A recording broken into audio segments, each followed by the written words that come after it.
Hello, thanks for joining me. In this video, I'm going to be going over how I made these 6S lithium-ion 18650 packs. Make sure you know what your amp draw is going to be before you make any lithium-ion cells, because you need to know what the cell is going to be, because you need to know what's needed of your cells. I've gotten a lot of emails and comments about people asking why their lithium-ion cells are getting really hot and that says low battery right after they take off. And it's because they're drawing way too many amps to even be able to use these. What you need to do is, it's a lot of work. You need to spend the time looking at the data sheets for the different lithium-ion cells and comparing the information, which isn't easy because the data sheets aren't all created with the same particular data sets. The way the amp draw is shown in the data sheet will be different from one manufacturer to another. So you have to try to interpret which one has the performance that you want. Things like cold and the amount of amps they're drained at and things like that will affect how many milliamp hours you'll actually get out of them. Getting one that's got a really high milliamp hour count isn't necessarily a good idea because it's not going to like taking amps the way one that's rated a little bit lower will. Now in this case, I'm still deciding whether I like these better or not. These are the Molicel P28A, so 2800 milliamp hour 18650 cells.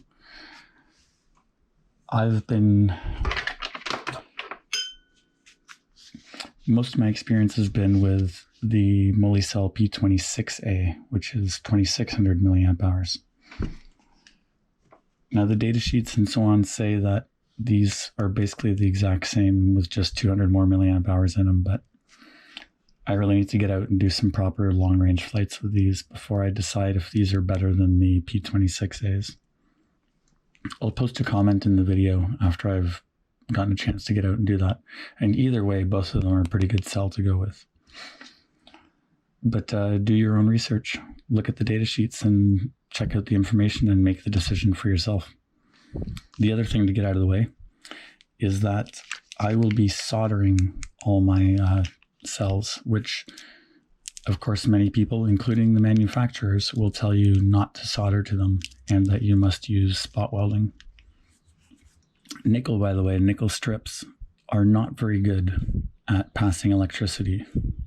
They're much less efficient than the wires we use for our XT60 leads. These pass electricity through them much more efficiently than nickel strips do. A 14 gauge XT60 lead a 14 gauge XT60 lead is fine to use for a freestyle quad, which pulls probably twice the amount of amps that we're going to be pulling usually with a long range quad. Even though it's going to be a 7-inch long range, it still doesn't pull that many amps. The whole idea of the setup is to not pull a lot of amps. And that's why using lithium-ion cells is feasible. But in any case, we are still pulling enough amps that I think using nickel strips is going to be a pain and a problem unless you have a really good spot welder and someone who's experienced at spot welding and you know exactly what gauge of nickel strips you use and that you can spot weld them nicely in multiple layers, because no matter what nickel strip you'd use, you would need multiple layers of it to be able to handle the amps. I just think it's a lot easier to use 14 gauge wire. And I know you're not supposed to solder to lithium-ion cells, but I've been doing it for over 2 years, and these packs that I soldered up probably over 2 years ago now, I'm still using it. Maybe it got a tiny bit of damage when I did it, but I haven't noticed. I'm willing to bet that if you take your pack and put it on the wrong quad and get it really hot when you're using it, you're probably doing more damage in that one bad use than I am by soldering them.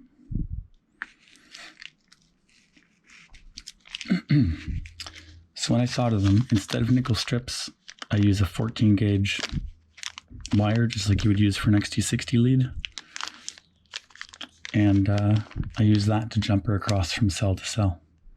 And I just try to use the soldering iron on the cell for as little time as possible.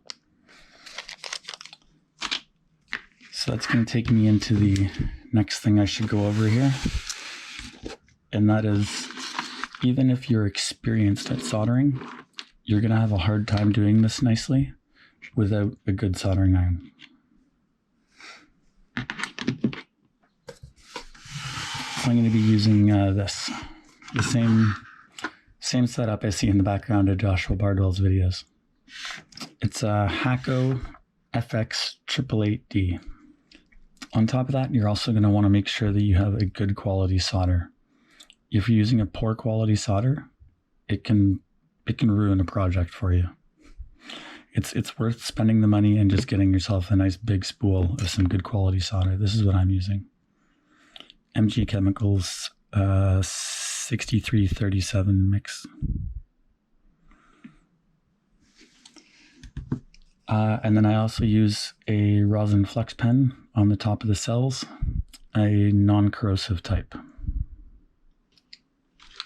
So I'll just go through all the things needed here. Of course, you need your XT60 leads, or in this case, I've got 2 XT60 leads because I'm going to make 2 more 6S packs, just like exactly like these. But I'm also going to make 2 8S packs that will look something like this with an XT90, because you need to go to XT90 to get the anti-spark. So I've got 2 anti-spark leads for my 8S packs and 2 for my 6S packs. And if you're wondering about the 8S packs, I wouldn't really say that I'd recommend doing it. I think I'm just experimenting with it at the moment. But at 8S, your amp draw goes down and the voltage goes up. So lithium ion cells like that, they like less amp draw. And then I've got these PVC wraps, the heat shrink wrap sleeves, because what I do is I take the regular cell and then so it's already got an insulation ring around it and then a PVC heat shrink sleeve.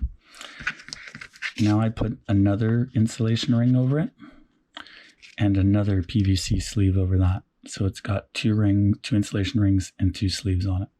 I'm going to do that to all of the cells. And then afterwards, I'll be gently scoring the surface on each end and then adding a blob of solder like you see here. And then once they've all been prepped like this, then I'll start getting them ready to actually assemble the pack. The extra insulator rings, more PVC wraps, and I've got a bunch of these 14 gauge wire pieces already cut to the right length to go between 2 cells, and I've also already pre-tinned the ends, both ends of them. So these are balance extensions that I bought on Amazon, but I'll just cut the extension part off and then use the rest to make my balance lead. And then I've got a way too long roll of PVC heat shrink. This is the lightweight thin stuff, kind of like a lot like these wraps, but this one's big enough to cover an entire battery. You can see here I actually cut a piece of it off, like a little strip of it, and taped it over the end of the pack, and then taped it over the end of the pack on this side, and then put the other one heat shrink over it, so it ended up covering the whole thing like that. And the last thing I got is I bought a variety pack on Amazon of this, I believe it's called Captain tape. I think it said it was a silicone-based tape, but anyways, it's a temperature-resistant insulating tape. I'll be using this to separate some of the balance lead wires from the tops of the cells and the cells when they're wrapped together. All right, so I'm going to start with getting them all looking like this, or to this stage. You only need an insulating ring on the top side, of course, because up here, this is positive, and the entire rest of this whole thing is negative. We use this as our negative connection point, but yeah, the entire thing is a metal can, which is all connected to negative except for this section right here. So that's why we put this ring here, so that a lead connecting to this doesn't connect to the edge of the entire negative can. So you only need this insulating ring up here. You don't need one on this side. And you could put that one on that side anyways, just to be safe. I guess it couldn't hurt. Let's do it.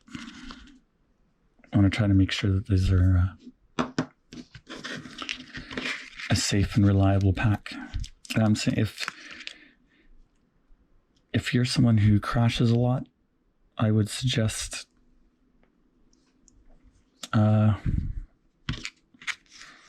well, I was just doing something to protect your batteries because you don't want to damage these a whole bunch. Well, same as the LiPo, you don't want to damage a LiPo at all because it could just catch on fire. But same thing with one of these. If you put a serious dent in it or something, you never know, it might explode when you try to charge it next. Myself, when I ordered these, I ordered an extra one, just so if I dent a pack at some point, I'll change the sellout. Okay, now I'm gonna do that this many more times, but you don't need to watch that whole process. We'll skip ahead here. All right, so I've got all the insulating rings on. I've doubled them on this side, and just put them on this side anyways. I know you don't need them there really, but they're doubled up on the top part. That's the important bit. So we're done with those. Now I'm going to put a second PVC sleeve over top of them all. And then of course after that you need to heat shrink them. So you just do that, get it right in the middle, and then it's ready to shrink.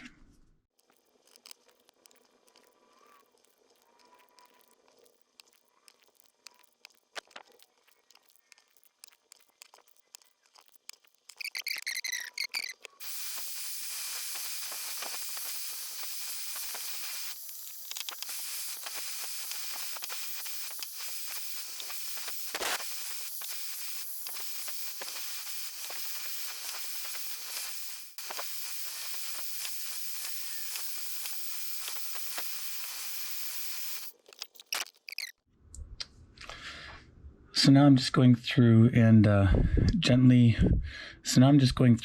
scuffing the metal on each end so that the solder will stick more easily. You can just do this with a little bit of sandpaper or something like that. It doesn't need to be much, and like you don't want to do it much. You don't want to really damage this metal. You just want to scuff the surface just slightly. It just needs to be able to see scratches on it gently. And then the solder will stick a little more easily. I believe that's because of some kind of coating on the surface or something to prevent oxidization, probably.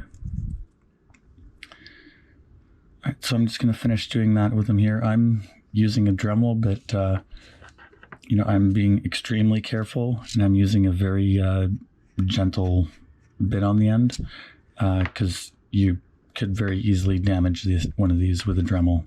I'd really suggest using sandpaper unless you've got a really careful hand. Here's, I don't know if you'll see this on the GoPro, but that's one that I've done where this one here, where I've scratched it just slightly. You can see the one on the right I haven't done yet, so there's just a different little bit of a shine to it.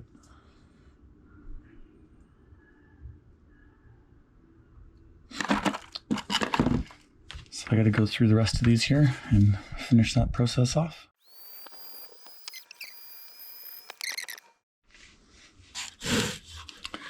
Now I'm just going through with my rosin flex pen, my nasty old spilled over one that's blown up, and just putting a little dab on the top of each one here.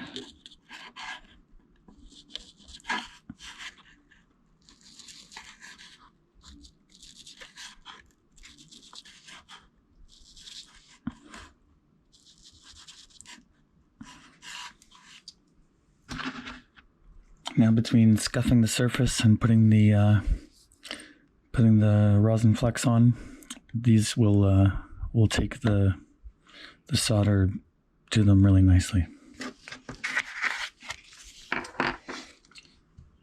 And then the next step here will just be to go through and tin up the tops of each one. And you just gotta try to do this really quickly to put as little heat as possible on the soldering iron. But to do that, this is why you need a good soldering station. You need to turn the heat up a lot so that when you have a lot of heat, you can hold it there for a short amount of time. It'll melt and get on, and then you can get the soldering iron off. If you use low heat, you got to hold it there for a long time to warm things up, and then the heat has time to soak through into the rest of the battery. So I set mine to have my soldering iron set to 880 when I'm doing this.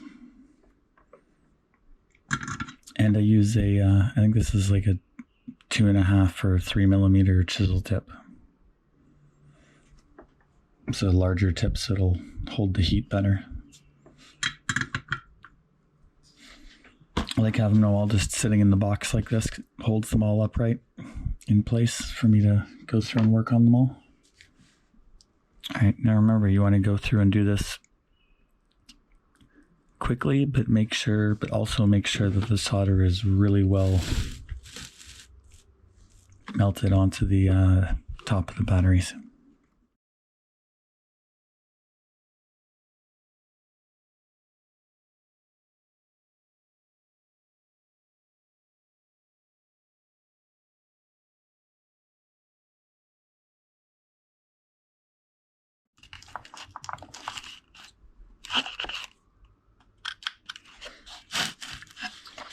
Let's see if that'll hold them from wiggling around as much.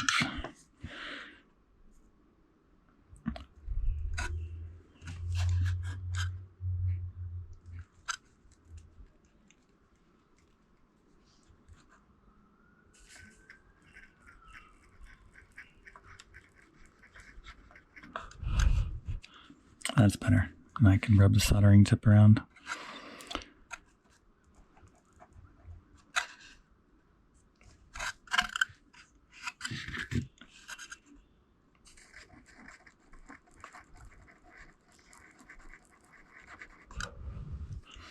Alright, I'm just going to do a couple and then clean the tip off.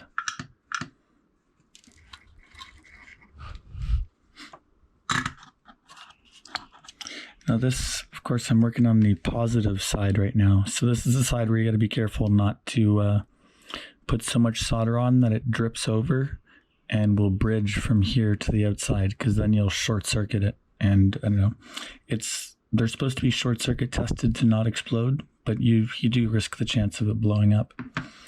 That's one of the reasons that you always want to work on these with them at a low charge. Like these ones I've got from shipping just a little while ago, so they're all at 3.55 volts.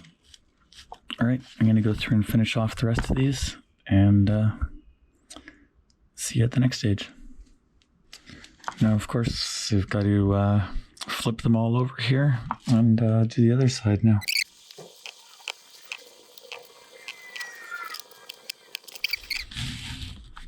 All ready for solder again now.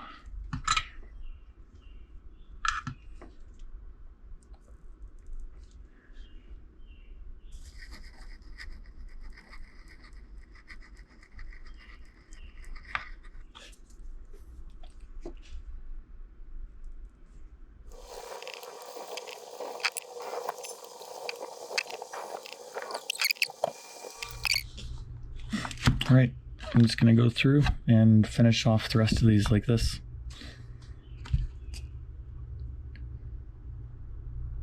And then next we will start wrapping and taping the batteries. Okay, I'm going to finish these off now. Now that the cells have been prepped on both ends and tinned with solder, the next step is to wrap them and separate them into pairs with a negative and a positive, so facing the opposite way from each other. Just flip them one way and one the other way. And then what I've done is put a layer of the Captain tape down the side of the cells so that it'll be a third layer now to help insulate them from each other when they're put together.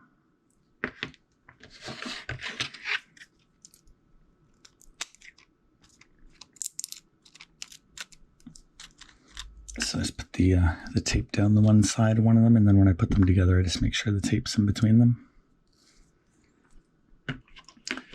I've been using I bought a multi-pack of this on Amazon. So it came with 4 different sizes. So I've been using my the 1-inch one for going down the side there. And then I also got a roll of a 1/2 inch with it. And I'm using that to attach them together.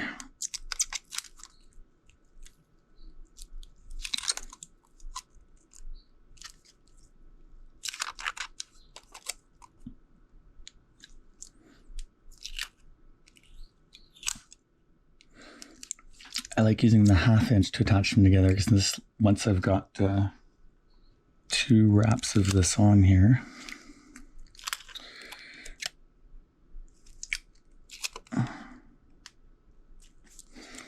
now I've got plenty of room left to put a bead of hot glue down the sides of the cells to keep them all stuck together in the same place so they don't move and rub on each other. And then once you get 3 pairs of those together, that's going to be our 6S battery. So it doesn't matter if you're making a 4S, 6S, 8S, you need to make up all your cells into alternated pairs like this, so positive, negative. I'm just going to go through and finish doing that to all the rest of these cells now.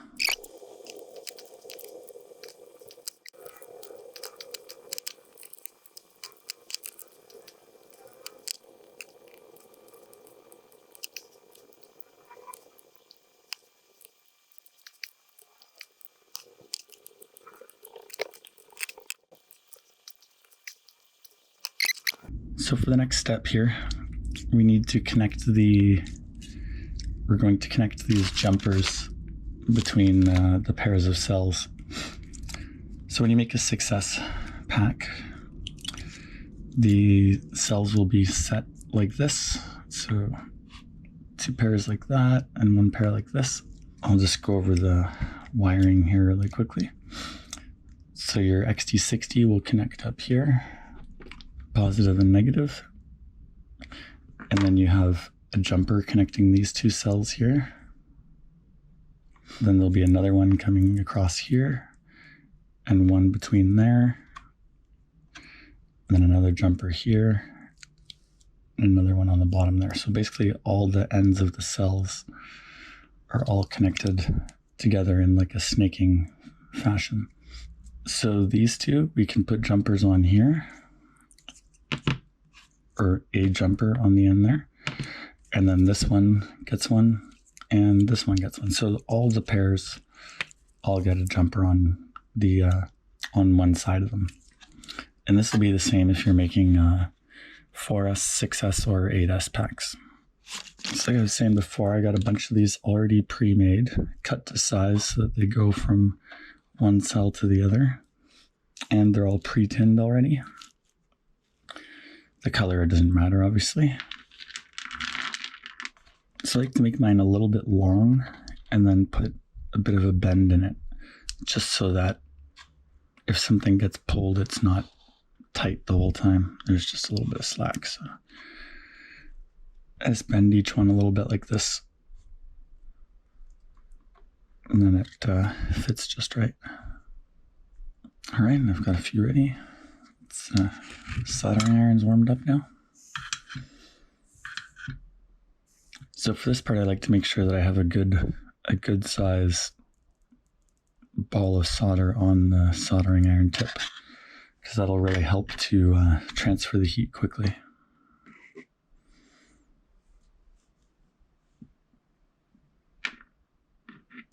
And you're definitely going to need tweezers for this because it gets this little wire will get very hot very quickly.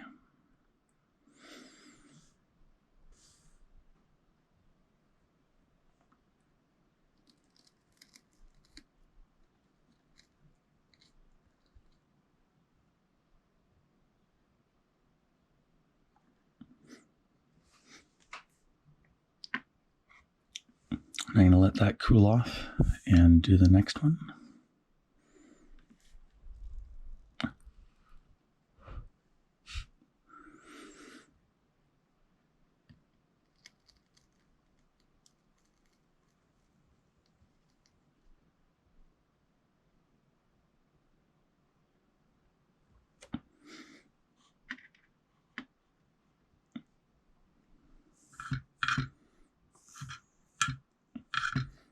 And we want to keep cleaning your soldering iron tip. The cleaner it is, the better it'll work.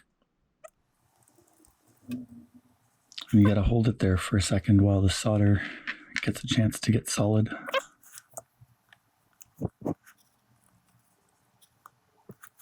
You don't want to leave the soldering iron on there for very long. You don't want to get this battery too hot, but you also want to make sure that the solder fully flows and gets a good join to this. So as I'm doing this, I'm trying to push the end of the wire down against the end of the battery while I'm applying the soldering iron. And that's what you're trying to aim for doing there. Getting the wire tip completely buried in a nice shiny surfaced ball of solder on the top, without using too much solder that you end up coming off of this and bridging. If you bridge this with solder, it may explode or cause a fire. The negative end is a bit safer because the entire outside of the battery is negative except for the positive top. All right, I'm going to prep a few more of these.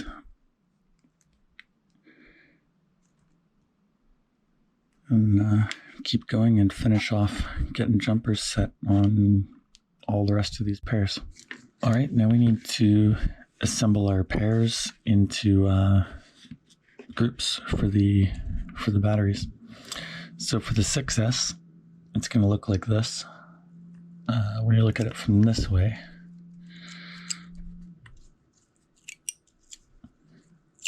it's positive and that one's negative. And you just always have opposite ones beside each other. So it's positive, negative, positive, negative, positive, negative. And then across from the positive is a negative, across from positive is a negative. They're just always opposites as you go through. And the pairing is, again, the pairing is done like this.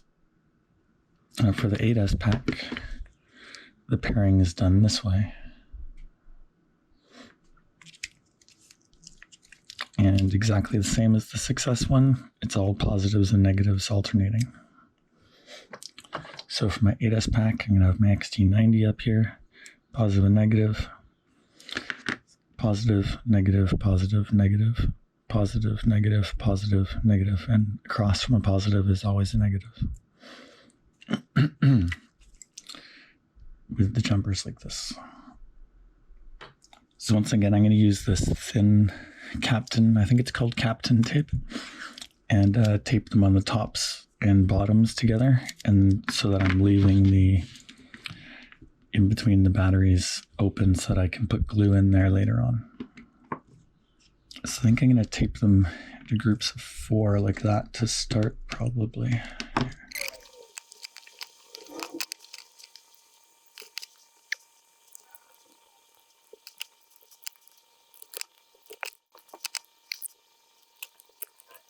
Before I connect these together in sets, I'm putting another grouping of this tape down the sides to keep the cells extra insulated from each other. Probably the best way to do this is to use this something called fish paper, but it's actually quite expensive. So I'm going with the double layers of PVC covers, and then this tape as well, separating them. As long as you're not going to be crashing a bunch, this should be fine.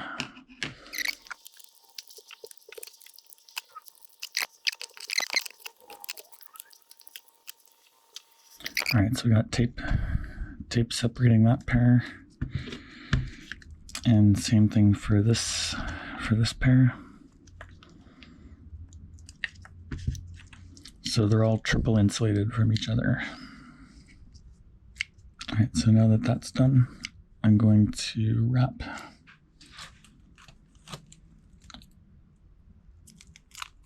Wrap these 4 together to start.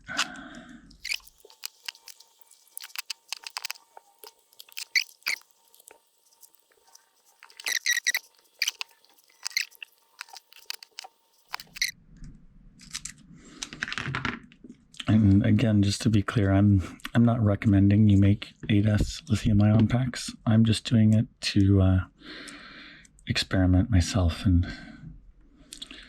see what I can do with it.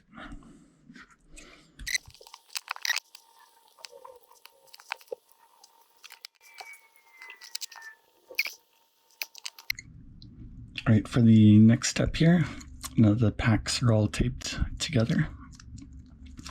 Just going to put a bead of glue down between each of the cells. Just a little bit.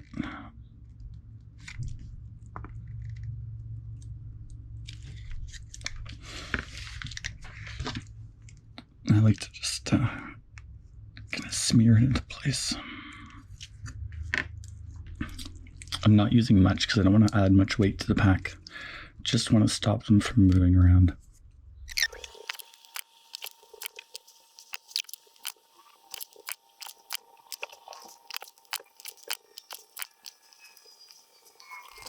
All right, that's it for gluing the cells in place. Now we can move on to doing some more of the jumpers on the other sides. So again, looking at our 6S pack here. Positive, and of course positive is the one with the kind of dimpled top on it, and negative is the one that's just all flat. So the XT60 goes like that. Power goes down through here, back up, so we need another jumper here. Then it goes down through there. We need another jumper here. And then back through the XT60 again. So we need to add a jumper here and one here.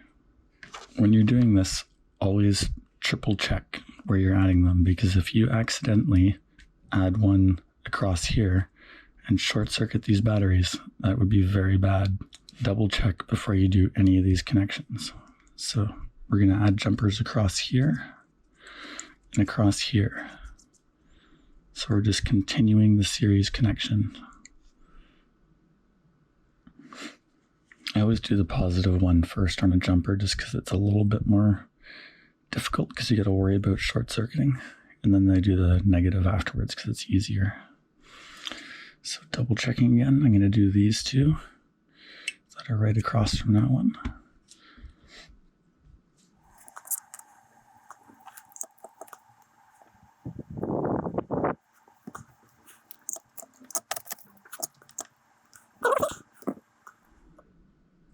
Pushing that wire down against the cell so that it can sink into the solder.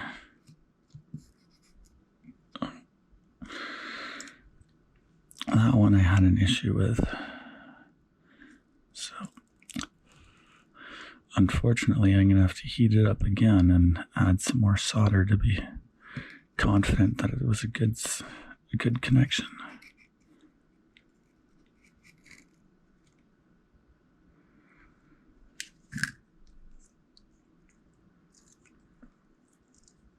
I think that one looks all right, but it definitely didn't work out like the rest.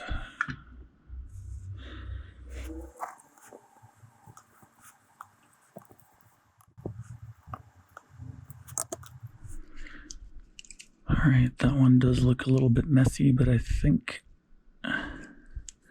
think that is a sufficient connection. It is all swimming in solder. And all right, and well, let's finish together 6S pack here. So again, double checking. It's these ones here that I'm adding the jumper to continue the series connection, and these ones here.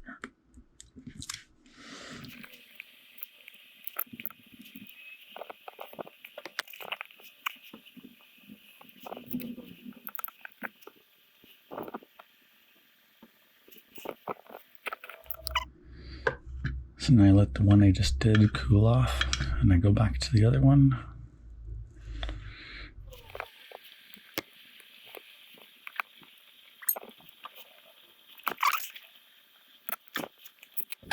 I'm going to add the jumpers to finish the series connection for the 8S pack. So we can see we've gone down here, it's connected. So we need to add one here. It's connected down there. So we need to add one here. And then another one here. And back to the XT60. So there's 1, 2, 3 to do. Let's start off with the ones in the middle.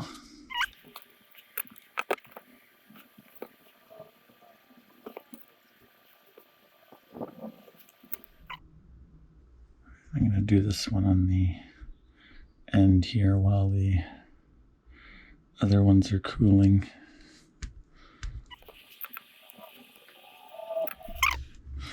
Now, when I was making these jumpers, I was trying to make them not have so much solder that they become totally stiff. You still want them to be able to bend and flex a little bit.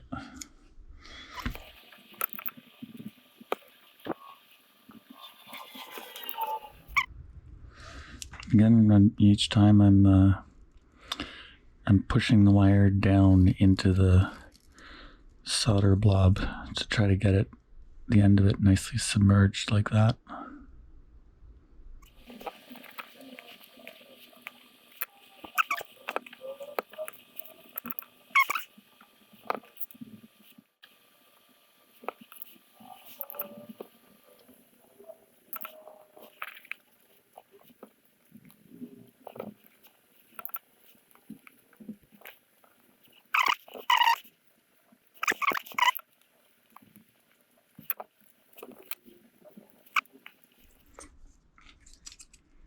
Now there's just the last of the big connections to do here, which is the XT60s and XT90s.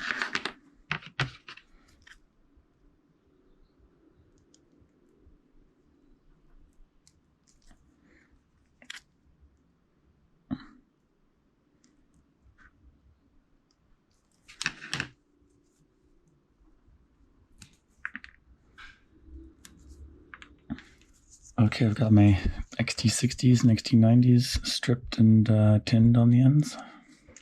Now I'm going to put a little bit of heat shrink over each one.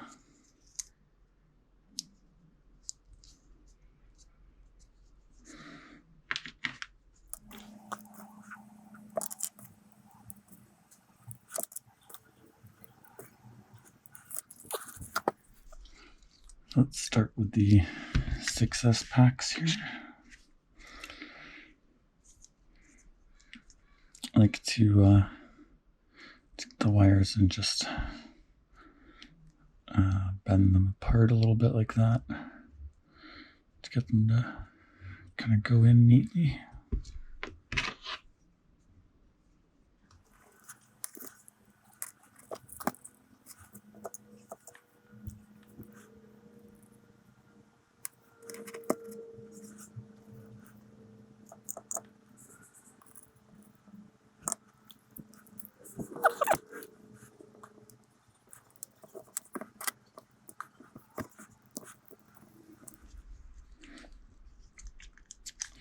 Here I like to try to get the heat shrink to go all the way down to go between the wire and the can here, since this goes from positive and that's negative right there. So you want that extra bit of insulation there on the positive one at least.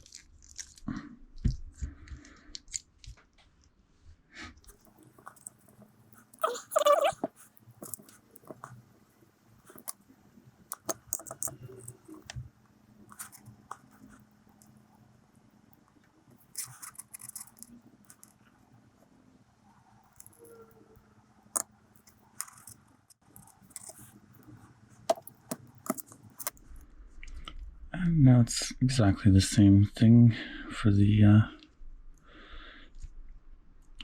ADAS packs.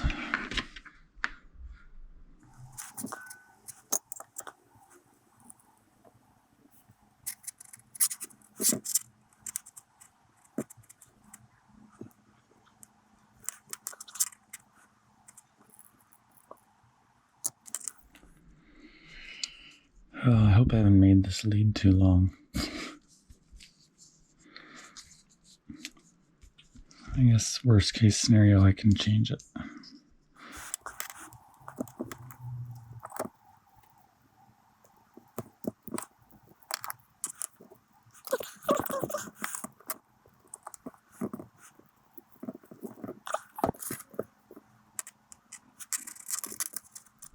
Well, you know, I'll probably edit this into earlier into the video, but lipos are getting pretty good now too. Like you do save some weight getting, with getting a lot of milliamp hours with lithium ion, but it's not that big a difference. There's still some pretty good 4,000, 5,000 milliamp hour lipos. But one of the things I also like about lithium ion packs for long range is that they are much more resilient to damage. A lipo pack, if you hit a branch at the wrong angle, 30 seconds later your battery will be in flames. With a lithium ion pack, there's some of the standard testing that they go through now before they're considered to be a production quality lithium ion cell.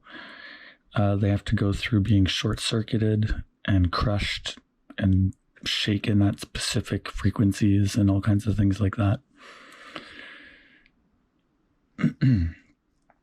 So I'd say there's a much reduced risk of fire if the quadcopter crashes, if you're using lithium ion cells. So that's one of the other reasons that I prefer using these for my long range flights.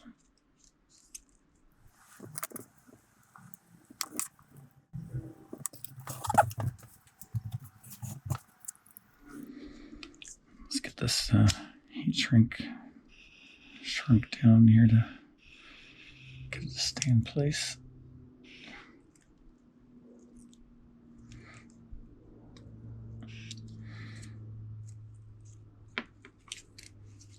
And while that's cooling, I like to just get the wires to stay back like that. So when the heat shrink's cooled, it'll keep them wanting to it'll keep the wire wanting to curve over.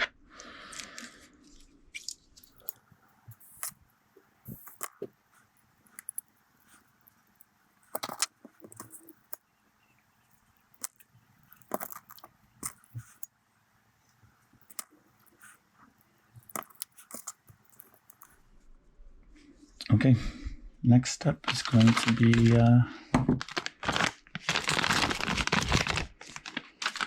getting the balance lead set up. All right, to start for the balance lead, since what I bought was balance extensions, I'm just going to snip the extension off the end. Now what I like to do is get these balance leads all cut to size.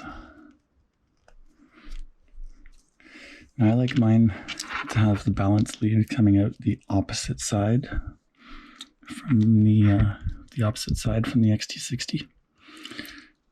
I just like it that way better. I think it's neater. It keeps them separated, and I like my balance lead to come around about that far, because then,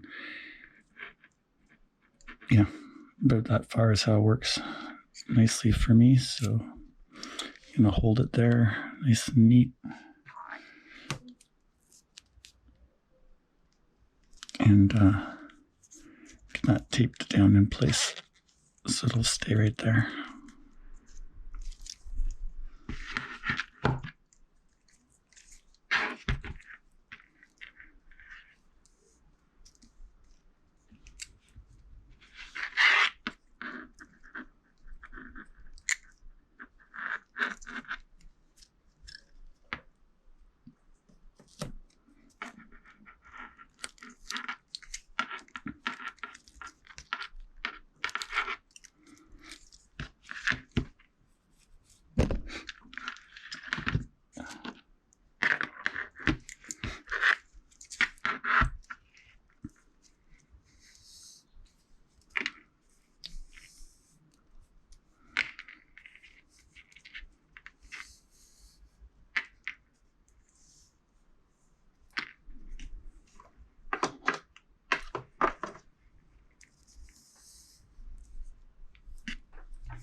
8S pack, it doesn't work out quite as neatly because we've got this other wire going across right there, but I'm going to do it this way anyways.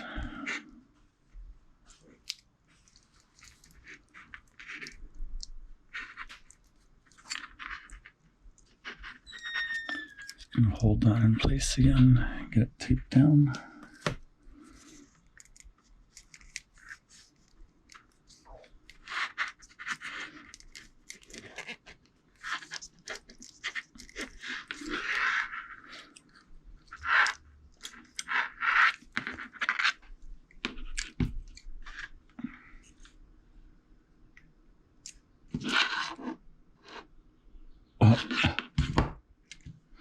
I cut off the wrong end.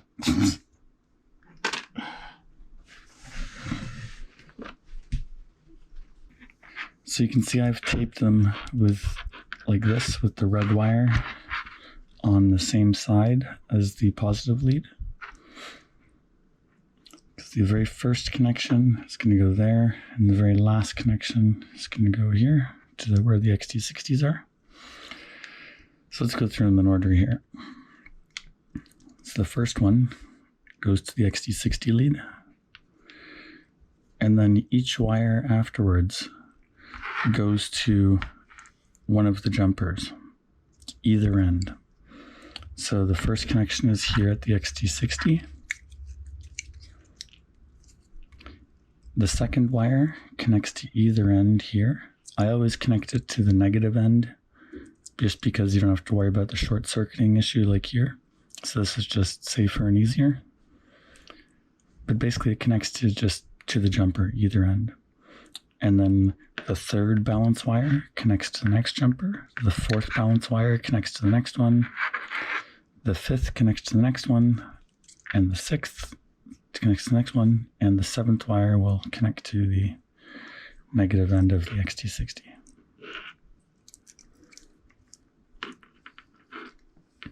So now I'm just going to run each wire the way it should go and then cut it to length.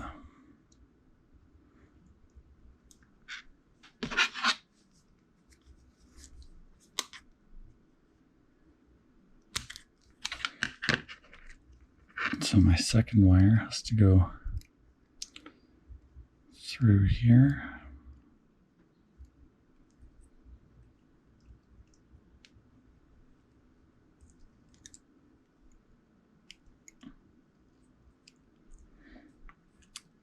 And it goes to this spot here.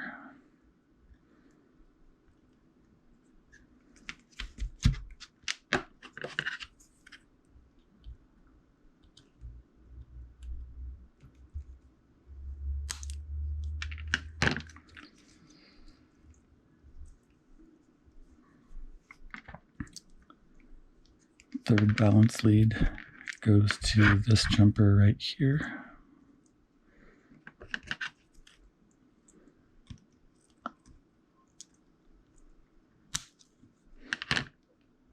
Sorry, I keep using the word jumper. I don't know what the actual correct term is.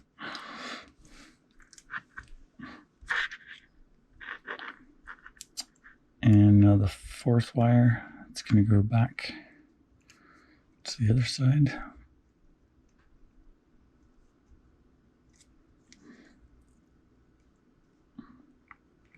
And like always, I'm going to go off to the negative side. It's easier to solder.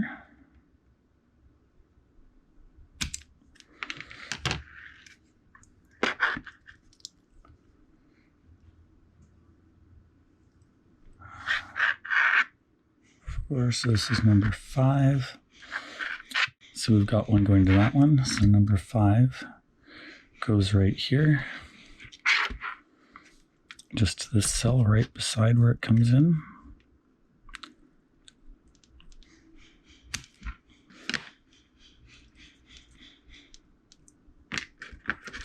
And then a spot shorter.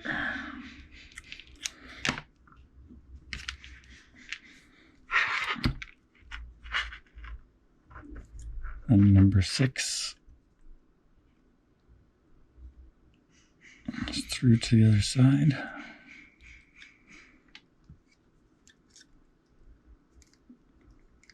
and goes to this one here.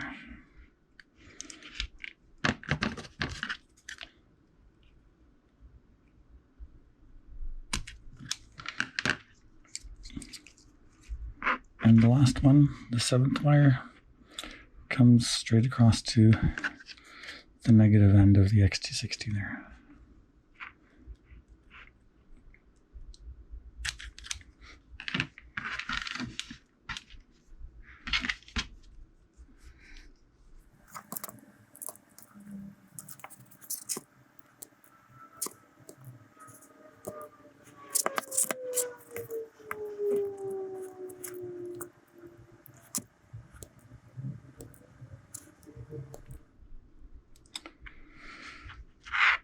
All right, those are all stripped. I'm gonna get them tinned up now. And now when I go and put these together, what I'm gonna do is start on this end and work my way this way. So after I've done these couple, I'll cover it in tape so that the wires that go further over are separated by tape between the cells. This sort of lessen the chances of anything shorting. So I'm going to start with the 2 that connect to these 2.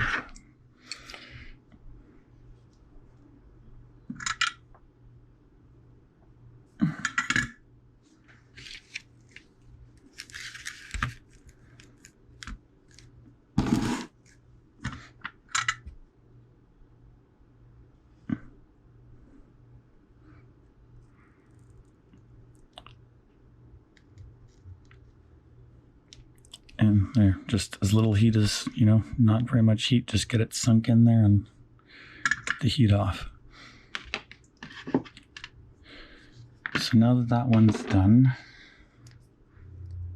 so now we use some more of this capped tape across here to prevent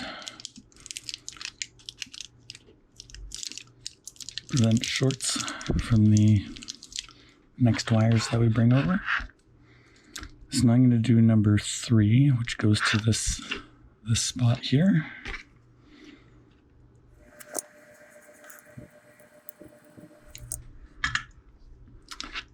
And then there's one that goes through, so that on there. So number 4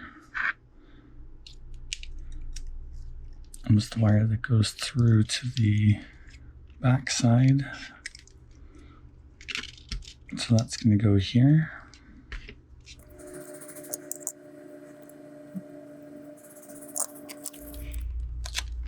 Now that one's done, so I'm going to cover it up as well.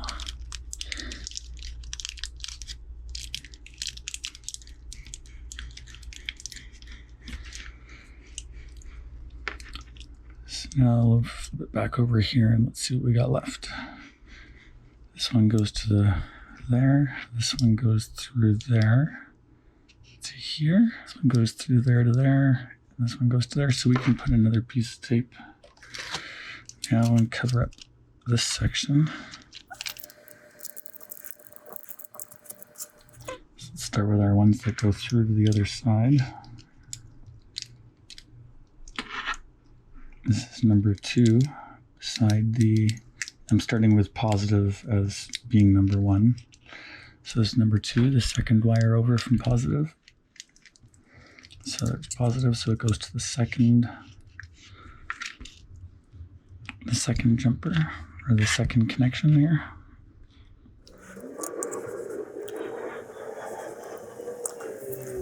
And then this is number 1, 2, 3. So then number 6.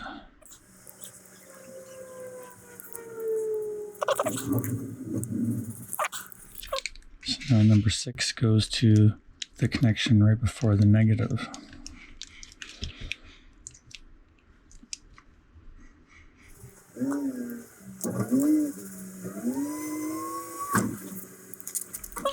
Now we're just left with number 1 and 7, which go to the either ends of the XT60.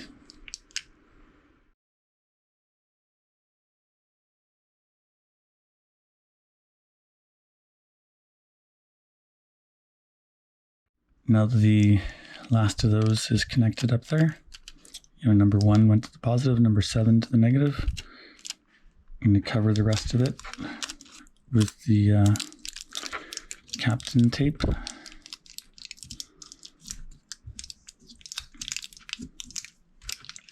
On my old packs, I used to just use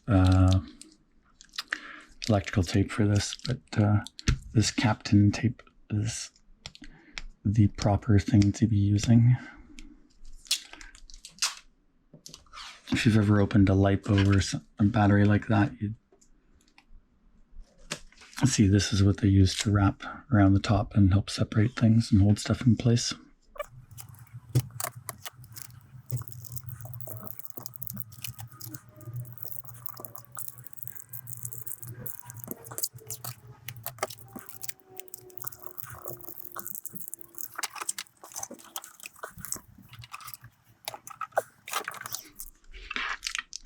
All right, the next step here would be to plug in our balance lead and make sure that this works properly. Let's make it easier to plug in here while I've got it taped down.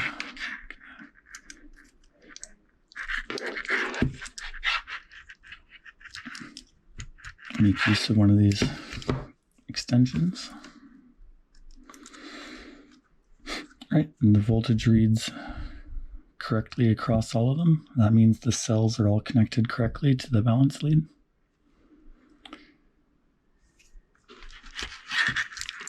All right, now that we've double checked our connections, let's get some more tape on top here to keep these wires from moving at all.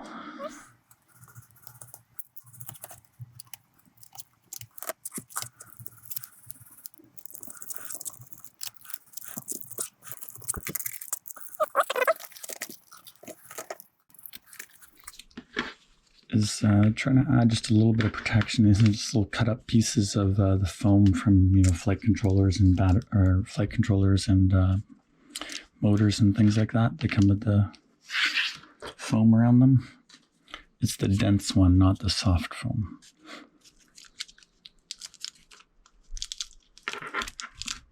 And now the way I have the jumper wires on the outsides like that, and the X260 lead, so there's kind of like this little bit of a void in the middle to fill in. So I usually put one of these across like this.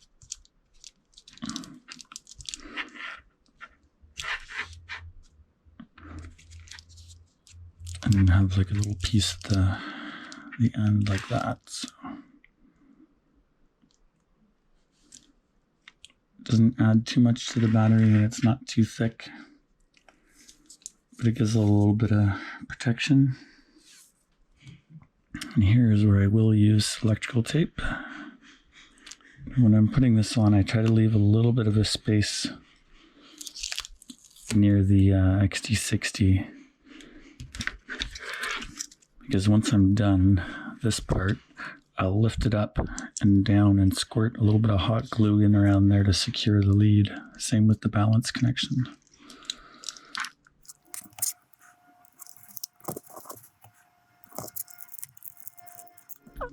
And just do that again on the opposite side.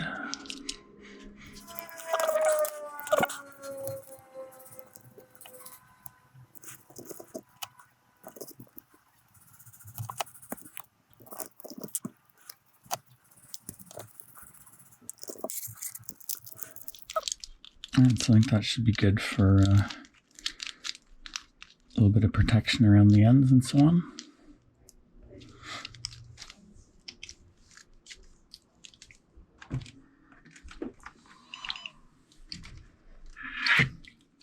And again, I'll just check it on the, you can use a LiPo balance checker or a battery balance checker. I'm just plugging the balance lead into my 8S charger there to see, and the voltages are all correct across everything. So I know this one's good to finish up.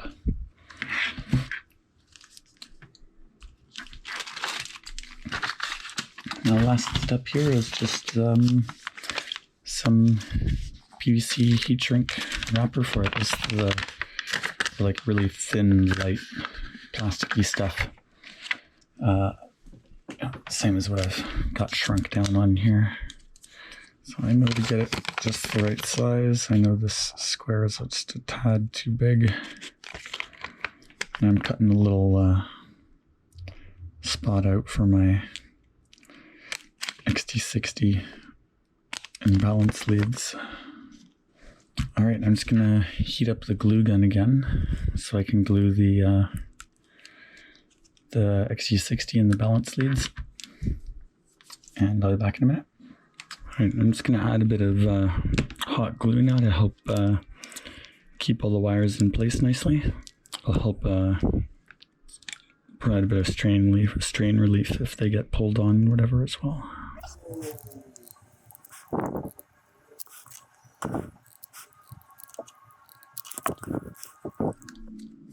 And make sure this cools with them bending down, so that's the way they want to kind of go naturally after. And same thing for the 8S pack now.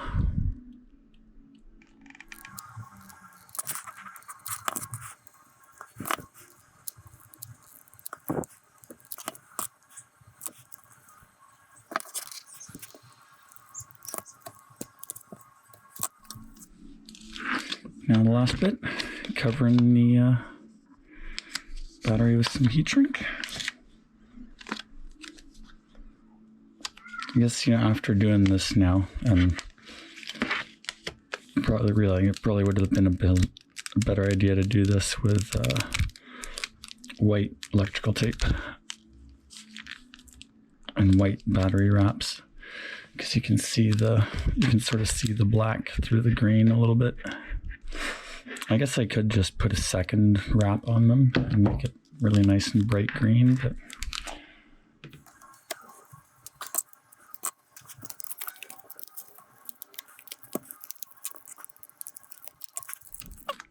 so I've just done that, so when it gets shrunk, there's a piece covering the ends to give it color all over. And I've done a little notch on one side for the XT60 and a bigger notch for the balance wires on the other, and a bigger notch for the balance wires on the other side.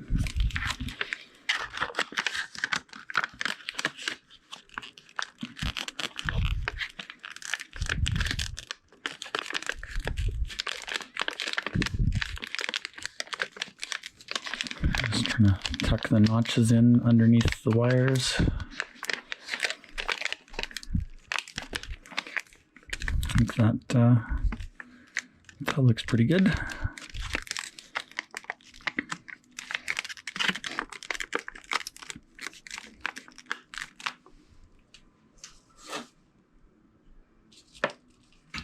All right, and just to shrink it with a hairdryer now.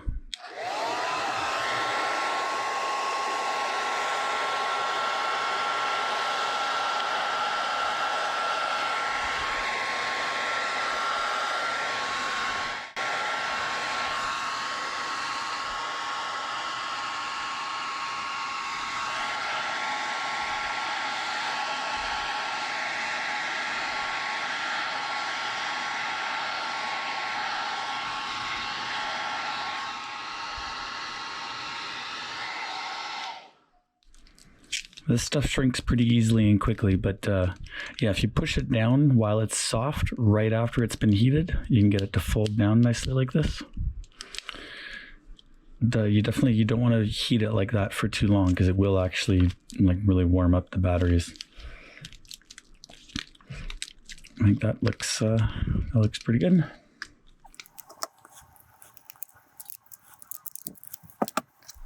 Now, unfortunately, I can't do that part for the 8S pack because the battery wrap that I got, it was just the right size for the 6S one, so having trouble finding the right size for this stuff, or the right size for this one. So, anyways, that's done. It's just the battery wrap to put on it now.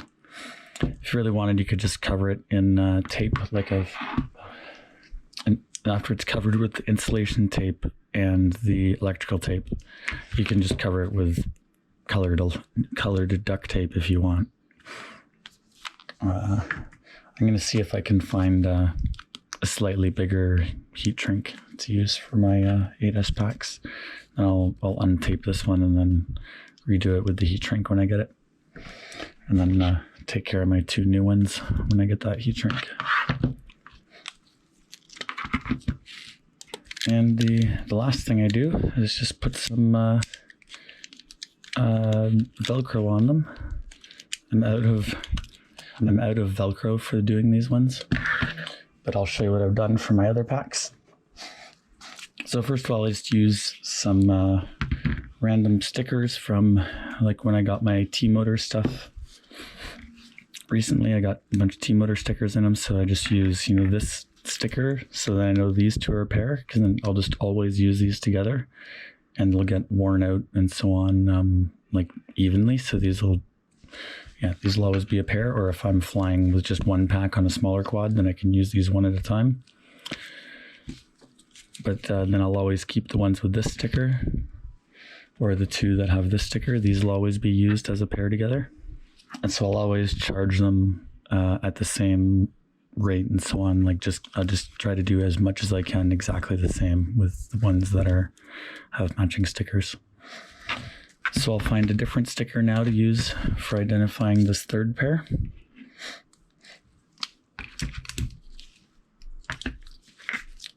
And then the other thing I've done is, of course, put Velcro on it. Just because of the way the XT60s connect, they end up being Velcro on the opposite sides of the batteries. If you found this helpful, I'd really appreciate a thumbs up. It's quite a bit of work to make a battery video like this. Now that I'm done filming, I'm deciding that I probably should have recorded this in 1080p rather than 2.7K 30, because now I have to go and edit about 200 gigabytes of video and try to turn it into an easily watchable battery tutorial. So if you appreciate the video, give it a thumbs up. I'd appreciate that. Thanks for watching.